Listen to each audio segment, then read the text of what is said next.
Welcome. Today's session is one of my personal favorite topics. It's diet and nutrition. To me, our diet, the food that we eat every day, is one of the most critical components of and a foundational components of a healthy long life. No one single activity, I feel, affects our health more than the food that we put in our bodies. And that's probably why there is an old ancient Ayurvedic saying, which goes like, when diet is wrong, medicine is of no use. And when diet is right, medicine is of no need. So food can really be, medicine, for all of us. And also that food is one of the best tools that we have for creating health and wellness for ourselves, as well as for reversing, disease. Now, unfortunately, there is no one single perfect or universally healthy diet that works for every single person. Our individual genetic makeup dictates what our body needs to maintain our good health.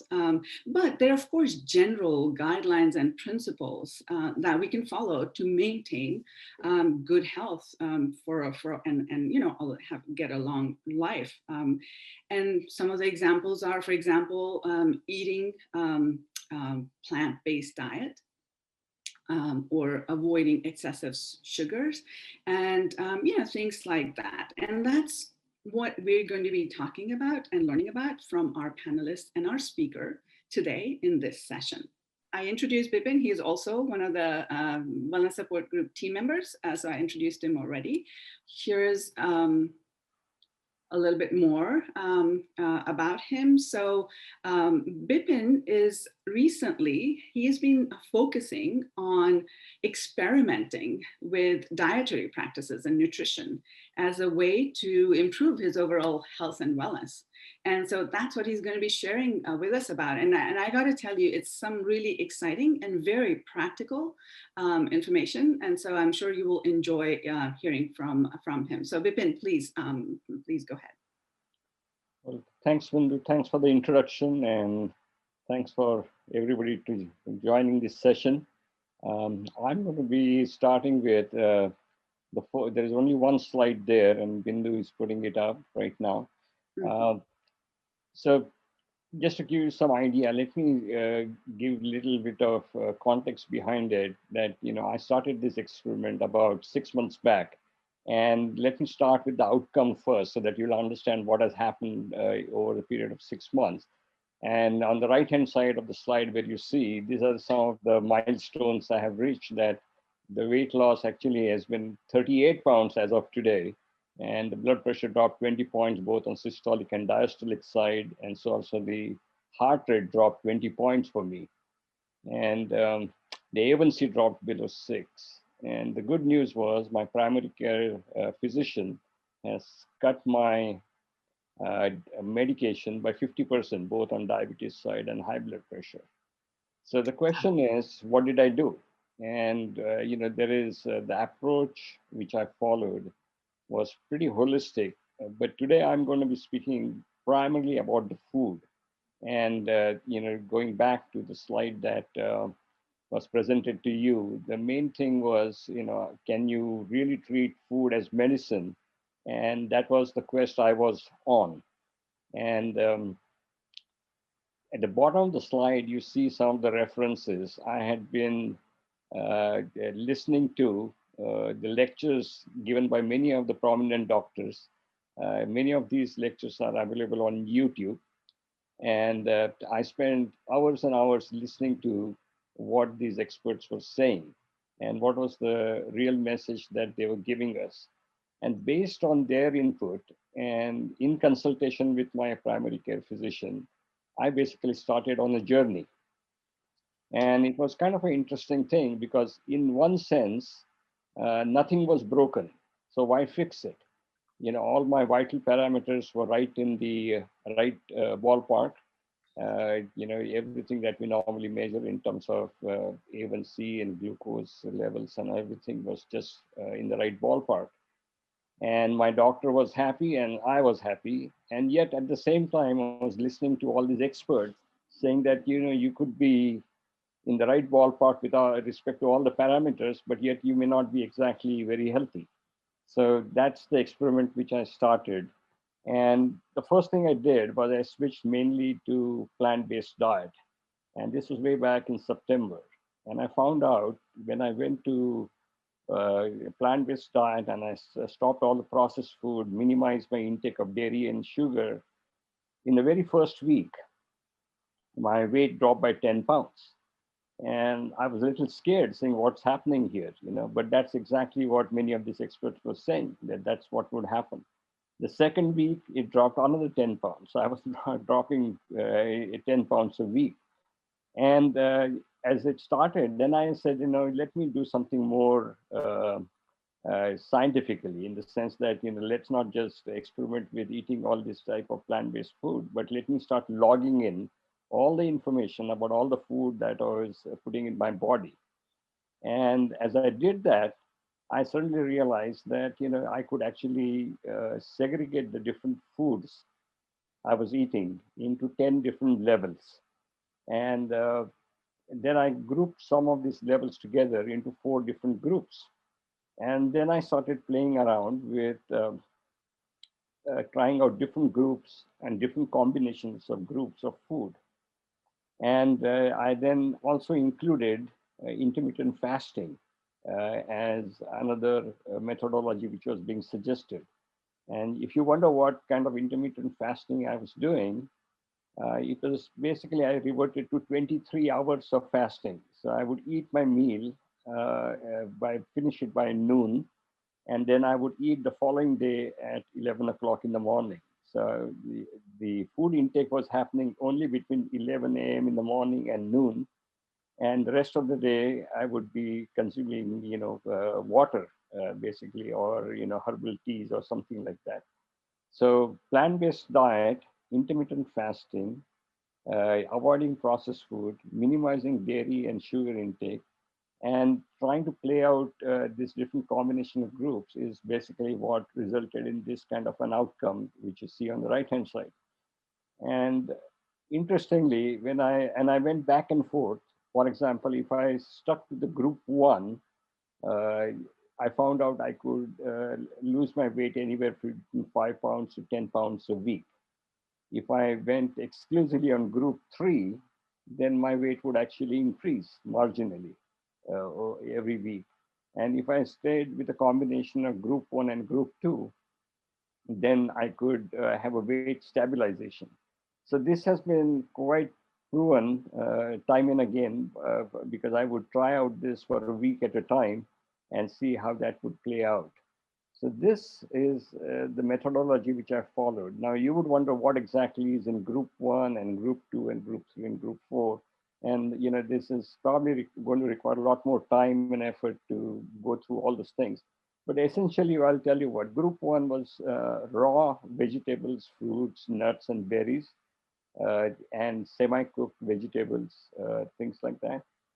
Group two was more like fermented foods or sprouted grains and all that, and non-wheat and non-rice grains. And group three would include meat and full meals that we normally eat with rotis and naans or bread or anything like that, or pasta and all that. So those were the different groups which I had created, and I played out with that. So the good news is that this was no longer theory to me, that what all the experts were saying, that all these doctors were saying, that you could uh, uh, eat the right kind of food, eat well, so you're not starving, you're not doing anything like that, but you're eating well. At the same time, you could start on the path of reversing some of these conditions that uh, I was having. Like, my primary care physician tells me that if I continue to go on this track, then in another 6 months, I might be completely off some of these medications, or I might be on the medications on a minimal sense that I will be there. So essentially, this is what I wanted to share with you, that this is in fact working great for me, and it's not that difficult to do it. Uh, and you just have to get down to the right level of personalizing the food intake that you have. And if you do that in consultation with your primary care physician, of course, so you don't want to go solo on this thing, then things do work very well. And that's the good news I wanted to share with you. Wow. Wow, that's such an inspiring story, Bipin. Thank you, thank you so much for sharing that. I mean, you literally did use food as medicine right there. Just like we've been talking about, and I'm sure you're making it sound more simple than it is, because that's a pretty dramatic change, and in a very short time. We don't always have that luxury. For example, just as a side note, if we are we have to keep in mind, like you were saying, the energy levels are up, that we are able to function normally, in our day-to-day activity. So you were brave, and you just took it on, like, really fast. But I guess I'm pretty sure that you will, if someone was to ask you what was the experience, and what are some of the things that could be you would want to be mindful about, that would be, I think, personally, because I sometimes do the intermittent fasting too.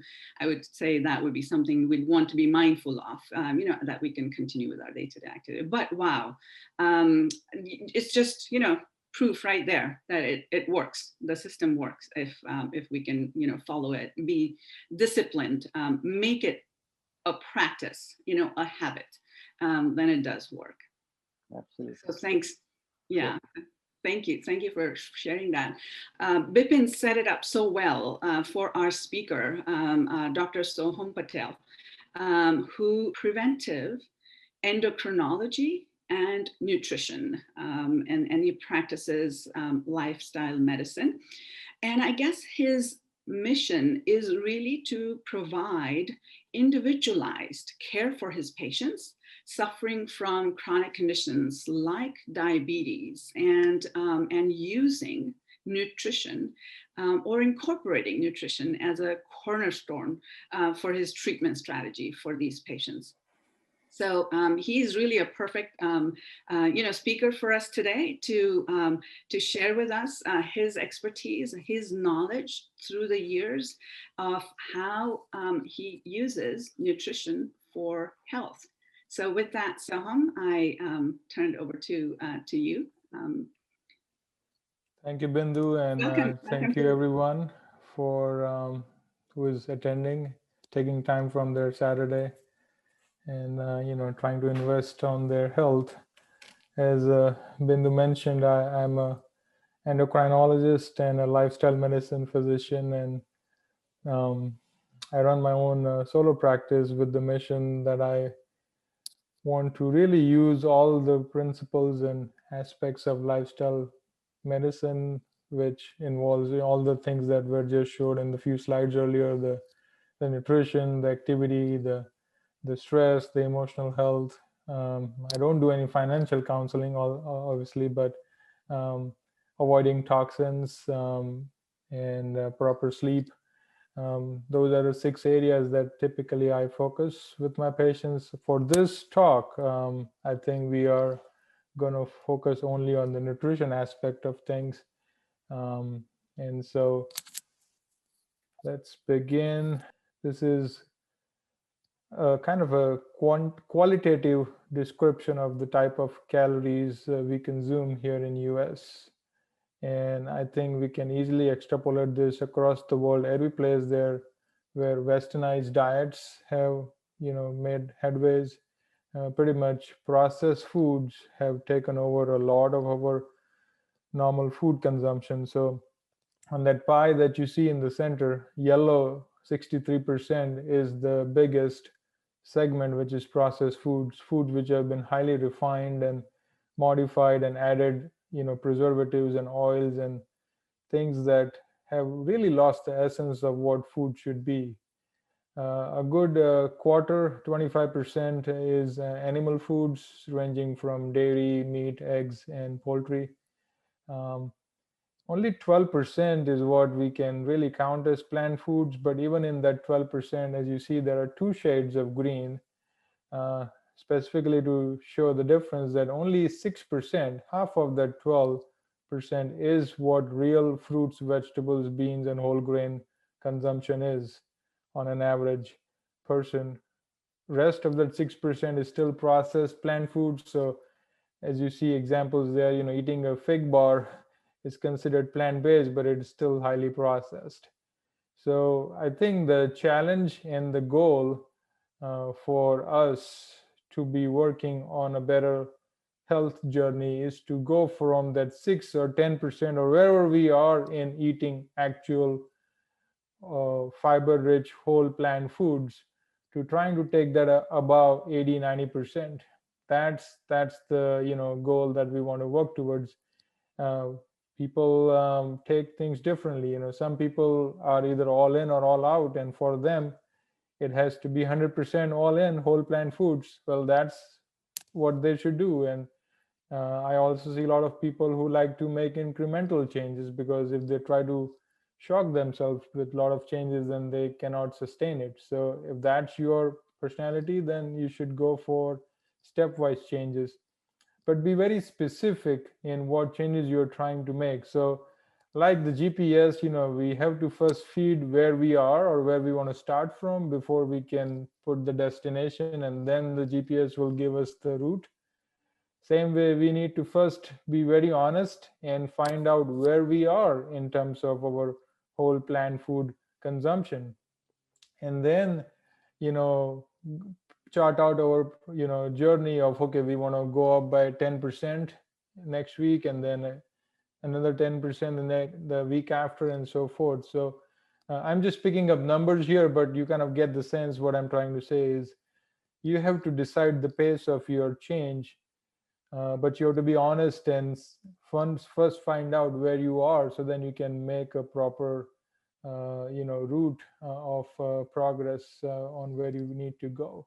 So while we talked about where we want to go in terms of eating, there are a few things we want to definitely leave on the way, kind of a excess baggage, so to speak, that we want to get rid of. And this acronym that you see here on the slide, CRAP, it literally crap. We need to get rid of the crap in our eating patterns. So C stands for carbonated drinks, and I commonly get the argument, "Oh, doc, I don't drink any regular soda. I just have diet soda."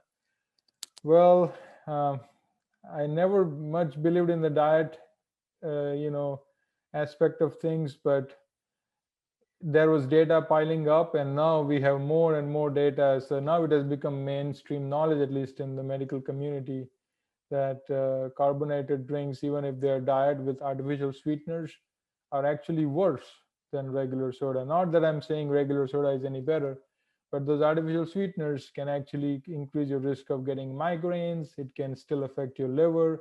I've had patients with diabetes who, just by stopping their diets, 1 or 2 cans of diet soda a day, can drop their A1C by 1 to 2 points without any food changes. It also clogs up your liver. It also affects your microbiome, the bacteria that we carry in our gut, which we are more bacterial microbial than human if you look at number of cells.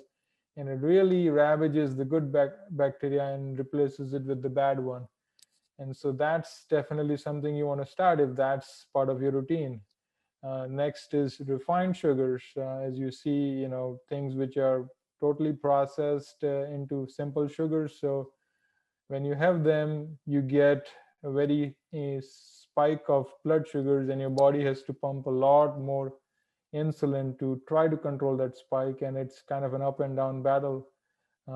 And You tend to put on more weight and more fat build up in the liver, which keeps worsening a process called insulin resistance. Insulin resistance, kind of a big word, but I think it's become quite common knowledge. Basically, what it means is your body is not processing the insulin that it's producing.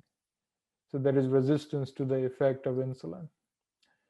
A, as you see, stands for foods which have, may look like food, but are really loaded with lots of preservatives and colors and dyes and things and they're devoid of a very key ingredient for our food, which is fiber. Because, if you have a food that contains fiber, it is going to have a limited shelf life.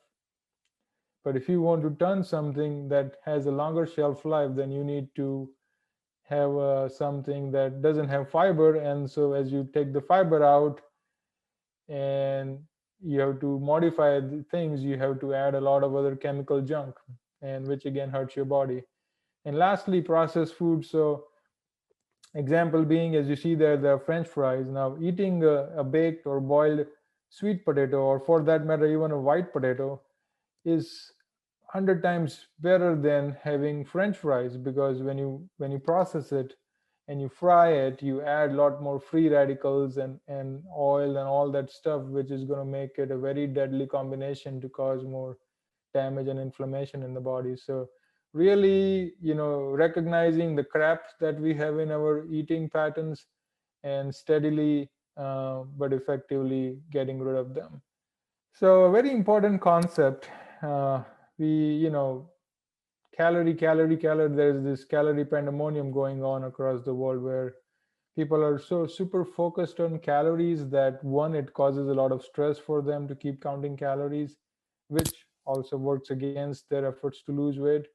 And if you don't really focus on the quality of the calorie, just counting calories will not get you sustained results. You may get results short term, because if you cut down on calories heavily, you will get results. But to sustain that for a long term, to feel satisfied and not deprived and feel energetic, you need to focus on the quality of the calorie.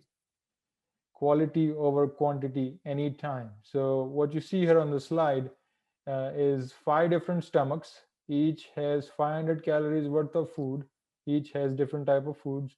So you can see on the right side of the panel there, fruits and vegetables fills up the whole stomach for 500 calories.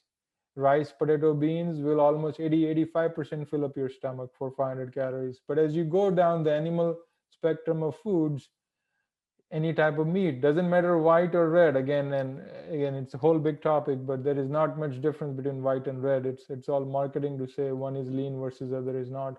They are actually equal in amounts of cholesterol and fat. But the point being that there is zero fiber, so only 40% volume expansion. Look at cheese, only 20-25%, and even the best type of oil from the best part of the world will only line up the stomach 10%. So it's important to understand that our stomach has no calorie receptors. Our stomach has mechanical volume receptors. So when the stomach expands, those volume receptors get activated and the nerves go back to the brain and tell the brain, okay, you are eating and the stomach is expanding. So it's time to stop eating as the stomach starts expanding more and more. And that's one of the key aspects of our satiety mechanism. That's how we can feel satiated. That's why when you start eating a bag of chips, you can never stop with just one serving. If you look at the bag of the label, on the label you'll say, one serving is 14 chips if they're large, or 28 chips if they're small. But you can never stop at one serving because you don't fill up the volume. You are eating something that is highly processed, and it also has more sugar and more salt and oils, which is triggering more mechanisms in your brain to feel um, enjoyment.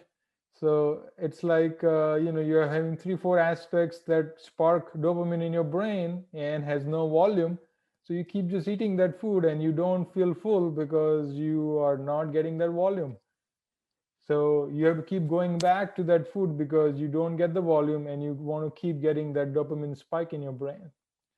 So fiber is the key ingredient of our foods. And one thing, if I can drill down, actually I'll summarize 3 at the end, but one of those 3 is that you need to make sure that the food you eat are loaded with fiber, not the fiber that you get in a bag and you put it on your food, but the fiber that naturally comes in those foods, because each of that fiber provides food for a good bacteria in your gut. So the more variety of the fiber, the more varied your microbiome, the better your brain health, the better your body health, lower inflammation, lower risk of diabetes, heart disease, strokes, cancers, the list is long. So fiber is the key. And which brings us to the next slide. Very busy slide, but I'll break it down so it's not as difficult actually. This is the left aspect of the slide is actually the ideal plate that the American College of Lifestyle Medicine has recommended, which I'm a diplomat of. And as you can see, it's really focusing on what food groups we need to eat. So just eating processed plant foods that may say vegan or plant-based is not healthy. It is still processed. You can have it as a special meal once in a while. That's a different story. But to say it's you're eating vegan hot dog and vegan this and vegan that, highly processed throughout the day, you will not get the results, and then you will say this doesn't work, but actually it's you're missing out the key ingredient, which is fiber and the phytonutrients. So as you see on that plate, half of that plate should come, this is for the whole day, half of your daily meal should be coming from variety of fruits and vegetables. A good 25% should be coming from beans and lentils that provide us different varieties of fiber, protein, phytonutrients. And I'll also emphasize that the fruits and vegetables are also a pretty good source of protein in addition to all the other nutrients they have. So this protein centric approach that we have here is actually causing more diseases. We need to stop thinking of food as fat, protein, carbohydrate, and rather start thinking of food as food groups of fruits, vegetables, beans, whole grains, and handfuls of nuts and seeds. So remaining would be whole grains, again, grains where you can actually see their structure and not completely refined flours or processed. We have variety of grains. Wherever you are, try to go for the local grains. Um, in US we have we have different varieties of whole wheat, bulgur wheat, quinoa, oats, brown rice. We can also get millets, which are very common in India. Um, there are 5, 6 different types of millets, which are all very effective in helping improve our health. Um, so the idea is to focus on the quality of food and the quality of calorie, and really have a strong base of fruits, vegetables, and beans with some grains to provide enough caloric intake, and a handful of nuts and seeds so that you do not overdo the fat aspect of things. You need the healthy fats, but don't you need to overdo that. And quickly on the right side of the screen, as you see, is a very colorful rainbow slide, which shows that anywhere from 69 to 83% of times we do not eat enough colors in our weekly meals. We don't need all the colors in a single day, but we do want to focus and make sure we're getting every week, we're getting some green, some red, some purple, some orange, some white, some yellow. So we get different phytonutrients, which each provides different benefit for our heart, for our brain, for anti-cancer protection, for our sugar numbers. So it each has a different purpose. So making sure we're getting a variety of colors through the week, and we have variety of colors through the season. So when you eat according to the season, you also get the right type of food, fruits, vegetables to consume. So that's kind of a busy slide, but I think it really, should be quite. People should feel hungry by now. And this is a different way to look at the same type of foods I just mentioned. So looking at a traffic light pattern of whole food, plant-based. Whole foods is the key, making sure you're eating wholesome foods, not processed foods, and plant-based, meaning that you're at least eating 80-90% plant foods. You can go 100%. There is definitely benefit for that, but according to your family setup and what works for you, you want to at least hit 80 to 90% whole plant foods, and then slowly keep working on increasing that as you go.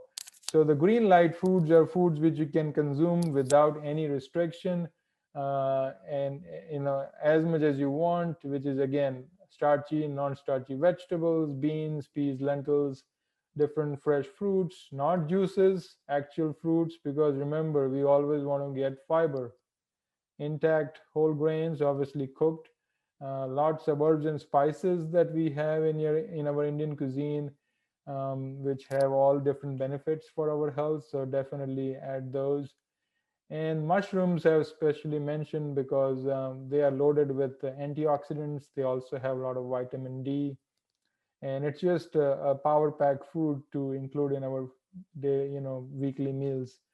Um, Yellow foods are the foods which need to be eaten but not in excess. They are very high in fats.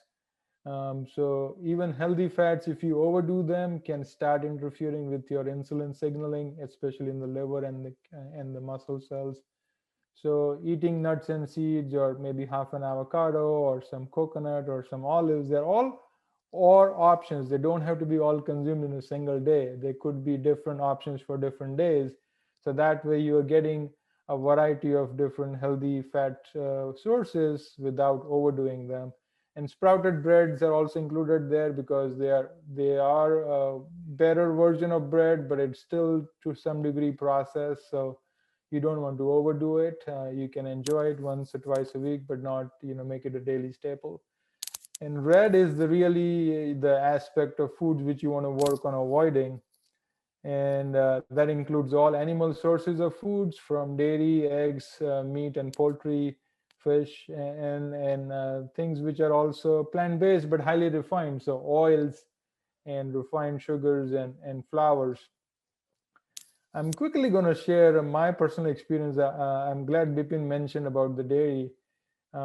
I was someone who consumed a lot of, I grew up eating lacto-vegetarian, but I consumed a lot of milk, 3 glasses of milk and a pound of yogurt every day. And I've done that for almost 3 decades. And when I finally, the message hit home and I said, I need to make a change, I decided to stop all my dairy and yogurt and milk consumption overnight. And within 3 weeks, I lost 20 pounds, just like that. Majority of that coming off from my belly. And I felt a lot better. And then, so I said, okay, let me check it the other way. I started having a small cup of plain Greek yogurt again for lunch for a week. And I gained back 5 pounds. And then I stopped again and it came off again. So, and again, there's more aspects to that, but just quickly, I wanted to share that so people realize that dairy of any form coming from animal source of dairy is actually a certain aspect of breast milk. We don't, breastfeed after we are 1 or maybe 2 years of age max. Then why are we still breastfeeding from other species mammalian milks? Each mammalian milk has a different protein and micronutrient constitution, and has a different structure to it, and the purpose is to allow that species' baby or offspring to grow in a fast phase. We grow very much in the first year of life, and then we slow down, and then we grow again during puberty. So the purpose of breast milk is only for giving us that growth spurt. And once we are done with that, we don't need any other breast milk. So we don't need the extra hormone. We don't need the extra, animal proteins and the pesticides and hormones and things we get there. So quickly talking about, we talked about the quality of the calorie, always focusing more on the quality, focusing on the fiber rather than the quantity of the calorie. But the third aspect of that is, when is the time of consumption of that calorie? And as I tell my patients and friends and family, always follow the sun. As the sun comes up, which is ultimately the source of energy for the planet in all forms, you start eating. As it reaches the middle of the day, at the zenith, you eat the most. And as it starts going down, you stop eating. Now, people may have a busy schedule, but they may not be able to eat a bigger meal at lunchtime. That's okay. But as long as you're trying to eat in a 10 a.m. to 6 p.m. or some version of that 8 or 9 hour window in the middle of the day, and having at least 15 to 16 hours of no food overnight, that can very effectively allow your body to get rid of toxins and improve your liver function and focus on repairing damaged cells and do all the things that it really needs to do on a daily basis. But if we keep eating later in the night, we can actually cause more weight gain, even if we eat the same number of calories. But if we eat them in the later half of the day, we can gain more weight, and it's going to cause more issues with blood pressure and blood sugars going up. So the idea is to try to follow the sun as much as you can in terms of your food intake, and at minimum at least have 12 hours of no food overnight. But if you can take it up to 16 hours. Bipin did something quite aggressive with 23-hour fasting, which is again possible. You can do it, but I think to do something on a sustained basis, you probably are more likely to be able to do 8-hour feeding window and 16-hour fasting. You have your first meal around 10, you have your lunch around 1 or 2, and then you have maybe a fruit snack before supper, and then you eat supper around 6. The reason I mentioned fruit before the supper is because fruit is the most easiest to digest. You don't want to eat after a meal, because then it's going to ferment more in your gut. So you eat it before, half an hour before your meal. It does two things. One, it digests by itself easily and it's not running behind. Secondly, it kind of tempers your appetite at dinner time so that you're not voracious and you end up overeating, because practically we may have a long day and we may be stressed, and sometimes we do use food as our outlet for that stress. And so if you have that fruit intake, a bowl of fresh fruit before dinner, you will actually avoid overeating at dinner time and still be quite content.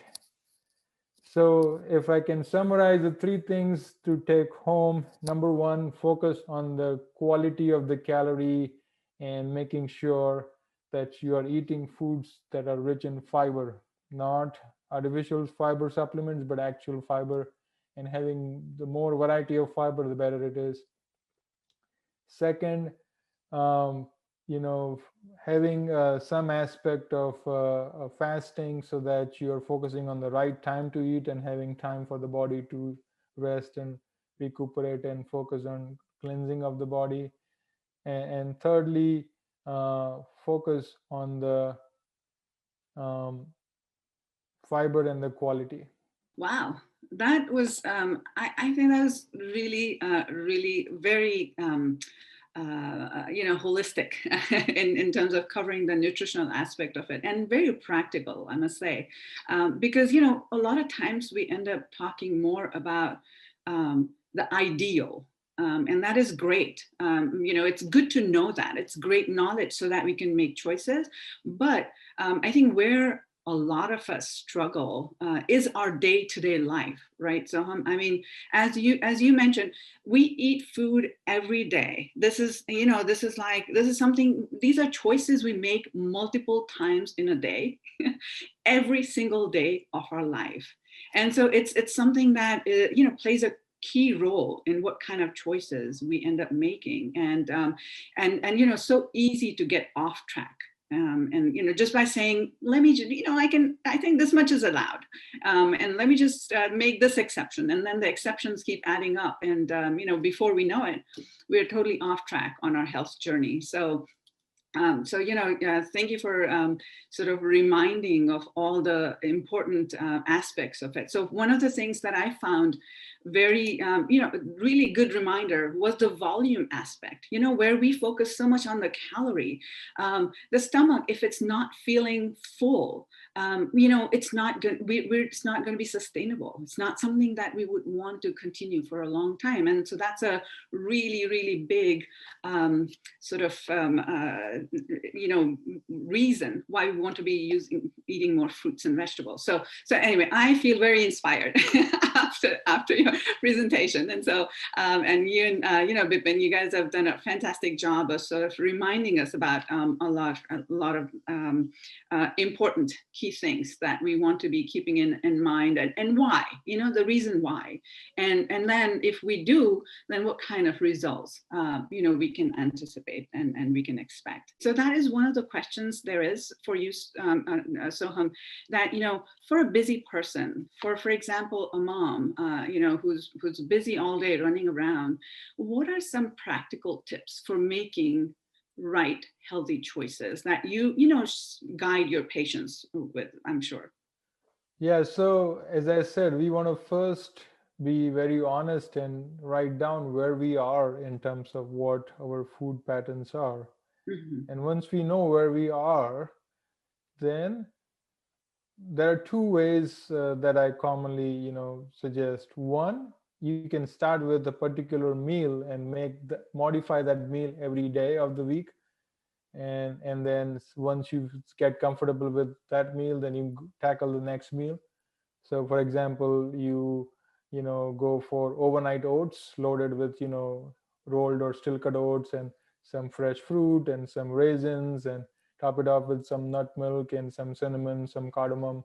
Yeah. um, and that's one way you can pre-plan. You can make those bowls uh, together and then put it in the refrigerator, so every morning you just take out the bowl and eat that, and that would last you 3-4 days easily.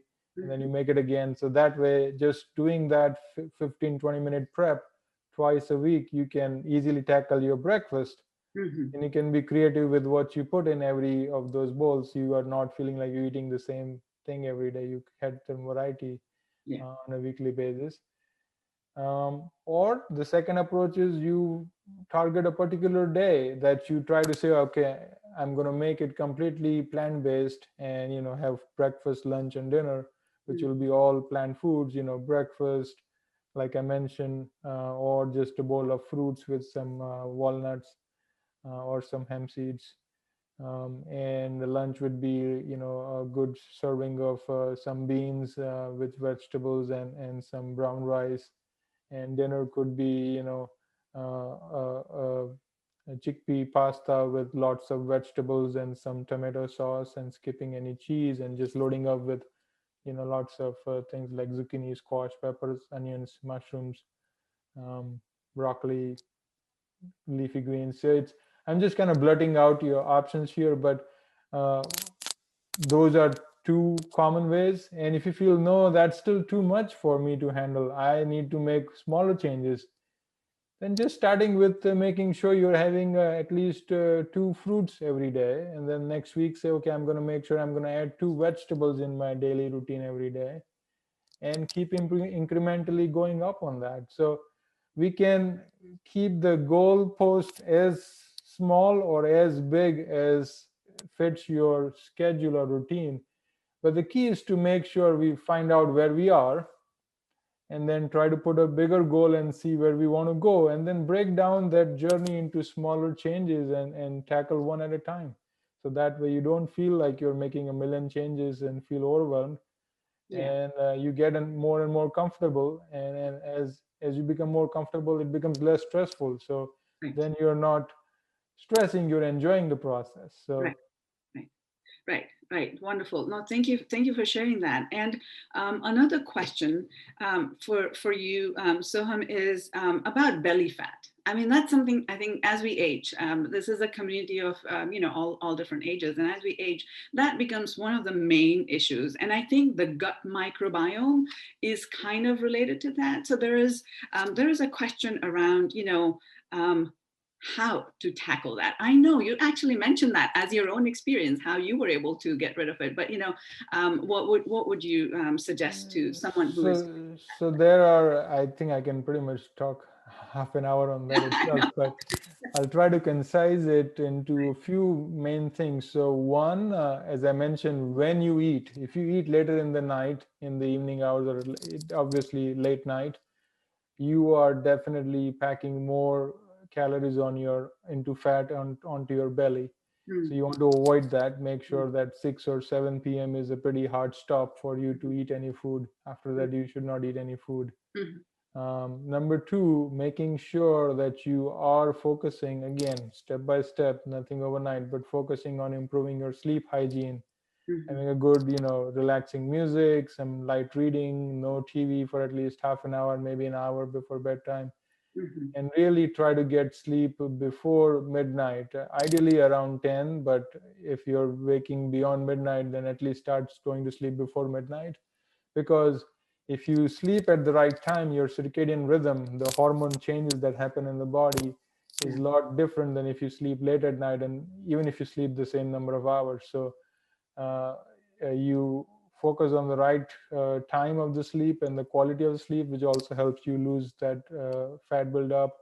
Activity also plays a role, but you're making sure that you're eating the right foods and synergizing it with the activity. Again, it doesn't mean you spend an hour in the gym. It could be as simple as going for a 20-minute walk every day, or a 20-minute jog, or if you like a sport, then playing that. Doing something that you enjoy doing, that's the key. If you spend an hour in the gym but you hate every minute of being there, it is actually going to show you the opposite effect, because your body will pump more cortisol and you will be frustrated because you don't see a single pound coming off. mm. So do something that you enjoy doing, not just doing something because you need to do that. Right, right, right. No, wonderful, wonderful. Thank you. There are a few medical questions, like that you will be the best one to answer. So, for example, if you are insulin dependent, someone wants to know, how will you follow intermittent fasting? I know that Bipin, I think, mentioned he is insulin. He wasn't,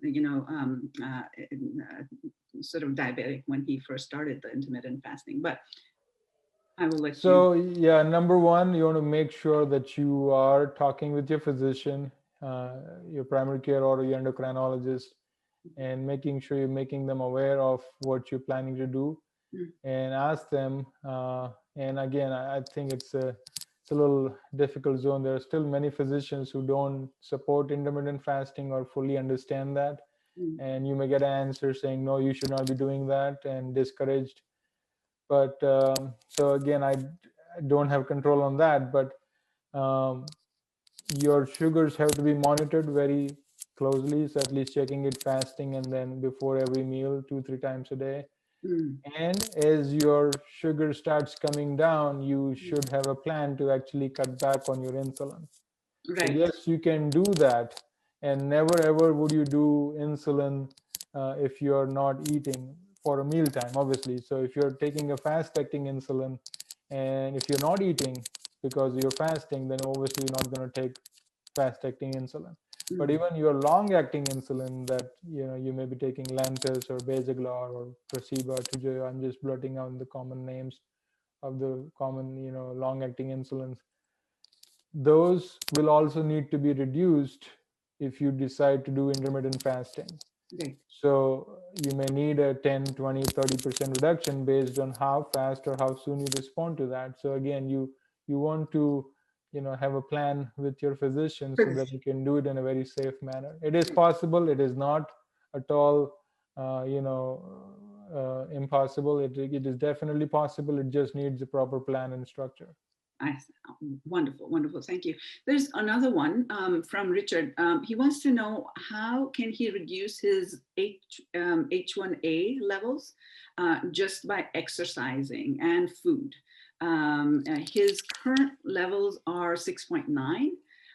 But he's regularly exercising and very fit. So, what can... So, as I say all the time, if you cannot outrun or out exercise a bad diet, you could be working out or be very fit, but if you're not eating the right foods, you will not get the results you're looking for. Love that. That's a great... Um, Again, I'll focus back on the protein centric way of doing things. People are focused too much on protein. Even if they're plant based, they may have a bunch of protein powders that they're ingesting, shakes and whatnot.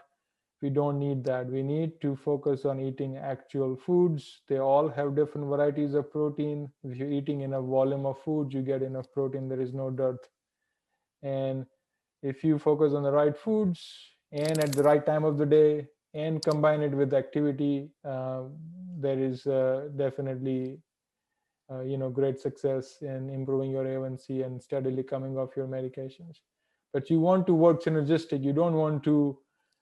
That's where I will go back to a common trend that is currently going on, which is keto. It's not new. It's just a repackaged version of Atkins diet. Mm-hmm. But the real benefit that people may see initially when they do keto is, one, they're stopping all the crap that are eating before, the processed foods. So that helps. Yeah.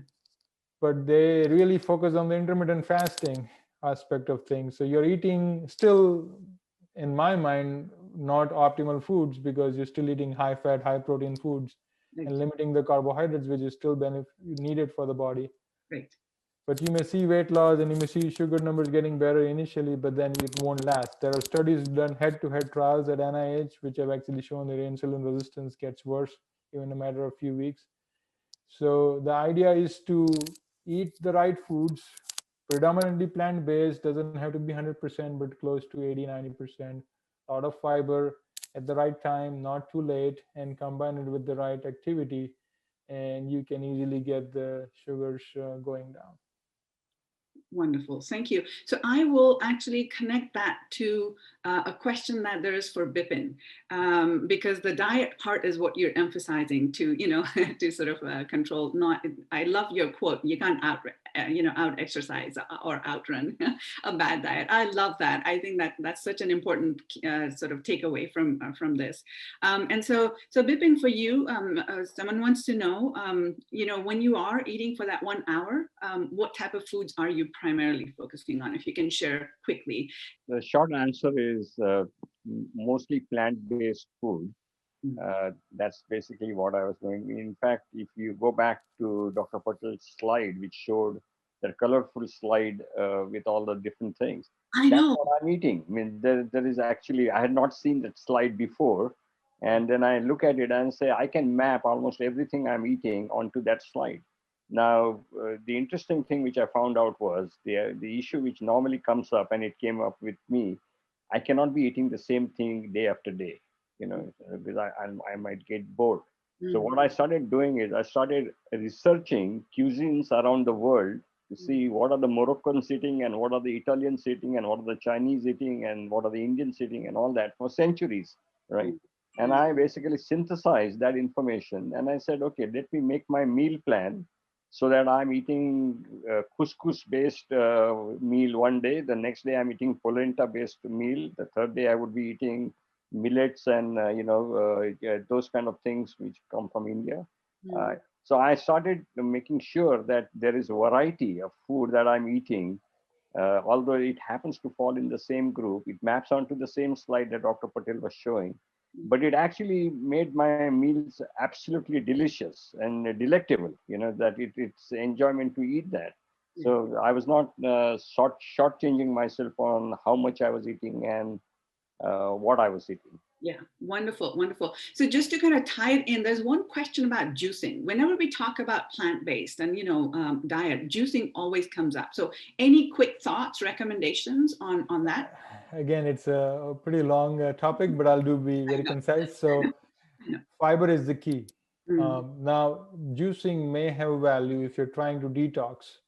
So let's say you're doing water fasting and then you're slowly introducing some green juices the next day and then some fruit juices for one day and then slowly go back to cooked foods and likewise that is okay. But to say that you're going to keep juicing fruits on a daily basis, especially if you're diabetic, is not advisable because you're missing out on the fiber and you're going to get a big spike of sugar, which is going to cause more requirement for insulin. Now, there are some things out there that people who do a mono diet where they just eat one type of fruit or they just juice one fruit for 10 days.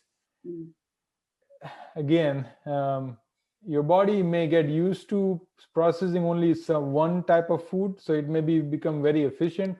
And because you're just eating one fruit for 10 days, your body is very accustomed and is not having to utilize much energy. So there is value to that, but it should be done in a very monitored manner.